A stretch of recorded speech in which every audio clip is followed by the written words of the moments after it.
these ideas that people would say, oh, that will never happen. The Democrats are trying to make them all happen, whether it is packing the Supreme Court or statehood for D.C. and Puerto Rico, whether it is the Green New Deal. You're seeing all of these things come about. Yeah, it's really crazy you start. I mean, we've got a bill that just escaped the House to have reparations for slavery. We've got people trying to cram through statehood for D.C. It's really a cornucopia of crazy. I want to shift. Yeah, you know, it is. And the thing is, no one thought these bills would be seeing the light of day. And back during the campaign, when we would say, this is what the Democrats say they're going to do, if they take the majority, if they can end the filibuster in the Senate, this is what they're going to do. And as I said, people thought they wouldn't happen. And what we are seeing is they are bringing these forward from just talking about it or saying this would be a wish list to actually pushing this legislation and doing their best to get it over to Joe Biden's desk. And if it's something that they can do without a legislative action and throw to the court, look at what they're doing, all these executive orders.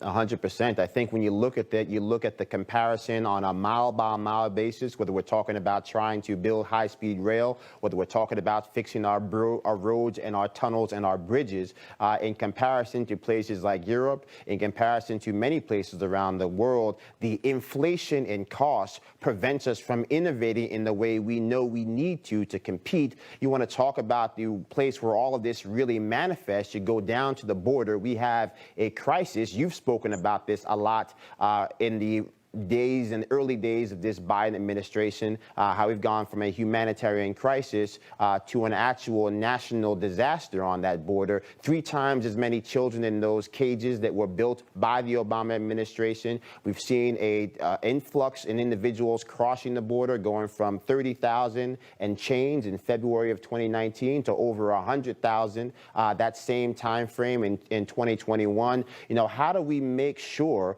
that the Democrats deal with this issue at the border? Clearly, Kamala Harris not even visiting the border. She's in charge, according to President Biden.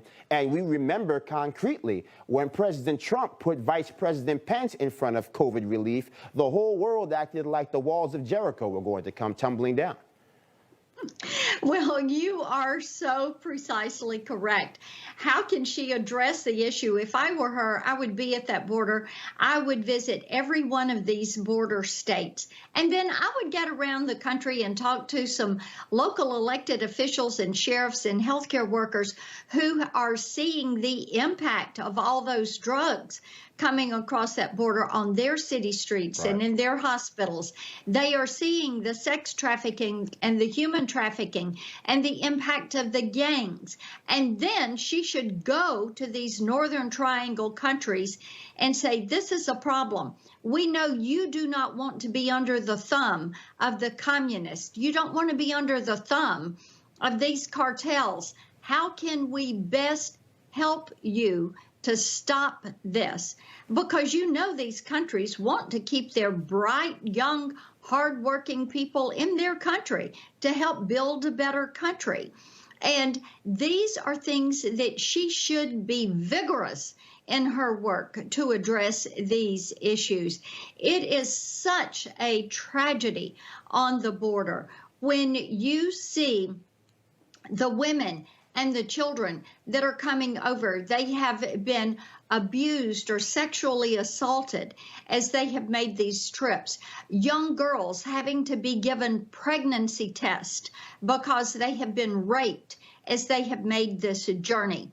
When you see the cartels put people in certain clothing, the mark of the cartel, when they put a bracelet on them with a GPS color-coded to say if they have already paid their fee or if they've got to work out their fee, go into indentured servitude when they come to the United States.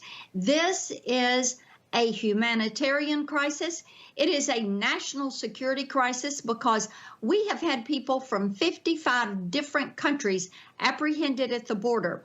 We have had people on the terrorist watch list apprehended at the border. We have had MS-13 gang members apprehended at the border, and those are the ones we know about. Correct. Think about the ones we don't know about. But it gives us that view into what is actually happening at that southern border. Now, I think you bring up an excellent point. People have to remember that we have to get it right every single day when it comes to keeping the people of this nation safe. Terrorists only have to get it right one time, and it's very easy to forget that it was a small band, a small handful of individuals in a coordinated fashion that brought this nation to its knees on 9/11 with those coordinated attacks. And speaking of that, I want to turn our eyes to 2024. Obviously, our focus right now principally is on taking back that Senate majority and that House majority in the midterms. But with 2024 heating up, you have individuals like Senator Cruz, like Senator Hawley. They're bringing in large sums of money. It appears that quite quietly, the arms race for 2024 is heating up. Do you believe it is still President Trump's race to lose if he decides he wants to enter the fray that is the insanity of American politics and make one more push for the White House?